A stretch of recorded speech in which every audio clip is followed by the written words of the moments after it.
ইরানকে দমাতে তুরুপের শেষ দানটা চালাচ্ছে পশ্চিমারা। ফিরিয়েছে জাতিসংঘের স্ন্যাপব্যাক প্রক্রিয়া, অর্থাৎ নিষেধাজ্ঞার বাঁধনে দেশটিকে আষ্ঠে পৃষ্ঠে বেঁধে ফেলা। এই নিষেধাজ্ঞার ফলাফল নিয়ে উদ্বিগ্ন পুরো আন্তর্জাতিক অঙ্গন। এই নতুন নিষেধাজ্ঞা মধ্যপ্রাচ্যের আকাশে কোন অশনি সংকেত ডেকে আনে সে ভাবনাতে কপালে ভাঁজ সমর বিশ্লেষকদের। যে দেশটি প্রায় পারমাণবিক অস্ত্র তৈরির দ্বারপ্রান্তে, তাদের সঙ্গে অসহযোগিতার ফলাফল ঠিক কতটা দৃঢ় হতে পারে সেটাই ভাবনার বিষয়। জাতিসংঘের স্ন্যাপব্যাক প্রক্রিয়ায় ইরানের ওপর আবারও নিষেধাজ্ঞা আরোপ করা হয়েছে। এতে আর্মস এমবার্গো, ইউরেনিয়াম সমৃদ্ধকরণের সীমাবদ্ধতা, ব্যালিস্টিক মিসাইল পরীক্ষায় বাধা এবং ভ্রমণ নিষেধাজ্ঞা অন্তর্ভুক্ত। রাশিয়া ও চীনের বিলম্ব প্রস্তাব ব্যর্থ হওয়ার পর এই সিদ্ধান্ত কার্যকর হলো। ইসরায়েলের নিরাপত্তা কর্মকর্তারা সতর্ক। তারা বলছে, এই নিষেধাজ্ঞার পর ইরানের নেতৃত্ব কিছুটা উদ্বিগ্ন। যে কোনো ভুল হিসাব নতুন সংঘর্ষের ঝুঁকি তৈরি করতে পারে।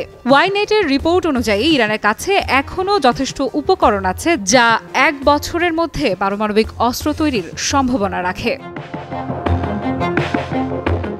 এই পরিস্থিতিতে সবচেয়ে গুরুত্বপূর্ণ প্রশ্ন হলো, নিষেধাজ্ঞা কি ইরানকে আলোচনার পথে ফেরাবে নাকি শক্তি প্রদর্শনের দিকে ঠেলে দেবে? চাপ বাড়ানো ভালো নাকি কূটনীতি কাজে লাগানো জরুরি? ইরানের সেনা ও প্রশাসনিক নেতৃত্ব সতর্কতা জারি করেছে। জুনে ইসরায়েলি হামলার পর তারা ড্রোন ও মিসাইল ব্যবহার করে প্রতিক্রিয়া দেখিয়েছে।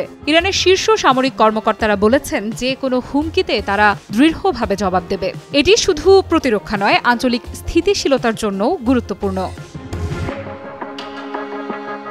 সিনিয়র ইরানি কমান্ডাররা বলেন, যদি নতুন কোনো আক্রমণ হয়, আমরা যুক্তরাষ্ট্রের ওপরও প্রতিক্রিয়া দেখাবো। অর্থাৎ ইরান শুধু নিজের নিরাপত্তা নিশ্চিত করছে না, একই সঙ্গে আঞ্চলিক ভারসাম্য বজায় রাখতে প্রস্তুত। প্রতিবেশী দেশগুলোও এখন সতর্ক। নিষেধাজ্ঞা কার্যকর হলে অর্থনৈতিক ও রাজনৈতিক চাপ বাড়বে। তাদের পদক্ষেপ, নিরাপত্তা ব্যবস্থা এবং কূটনৈতিক উদ্যোগ সবই এখন গুরুত্বপূর্ণ।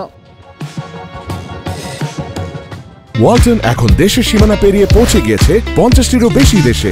ওয়ালটন, ঘরে ঘরে বিশ্বজুড়ে। ইসরায়েলও জানে এটি শুধু শাস্তি বা প্রতিক্রিয়ার খেলা নয়। যে কোনো কৌশলগত পদক্ষেপের দীর্ঘমেয়াদী প্রভাব থাকতে পারে। নিরাপত্তা এবং কূটনীতি উভয়েরই সমন্বয় করা জরুরি। এছাড়া আন্তর্জাতিক সম্প্রদায় এখন তেহরান ও জেরুজালেমের প্রতিটি পদক্ষেপের ওপর নজর রাখছে। আন্তর্জাতিক চাপ, কৌশলগত প্রস্তুতি এবং আঞ্চলিক সতর্কতা সবই একসাথে চলছে। প্রতিটি পদক্ষেপের প্রভাব দীর্ঘমেয়াদী হতে পারে। আফরিদা ইফরাত, নিউজ 24।